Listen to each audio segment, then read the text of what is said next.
Граѓанската иницијатива Учебници и настава мора да има. Денеска повторно поднесе иницијатива до Собранието за распишување референдум за граѓаните да се изјаснат за предлог Законот за дигитални учебници и наставни материјали во основното и средното образование, откако првиот пат иницијативата им беше одбиена како неуредна. Во текот на вчерашниот ден, пред подрачните единици на Државната изборна комисија, иницијаторите собрале околу 300 подписи, кои се доволни за да го поднесат предлогот во законодавниот дом. Оставете ги екраните и телефоните. Не си го трошите времето и енергијата со надмудрување на статуси и коментари. Излезете на улица.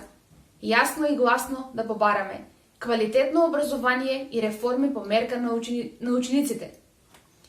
Покажете вистински пример на нашите деца и идните генерации. Организаторите бараат директно и непосредно изјаснување на волјата на граѓаните за предложениот закон и се надеваат дека овој пат иницијативата е во согласност со Законот за референдум и ќе биде прифатена. Граѓанската иницијатива Учебници и настава мора да има. Денеска попладне организираат мирен протест во Струмица кој ќе се спроведе на плоштадот Гоце Делчев.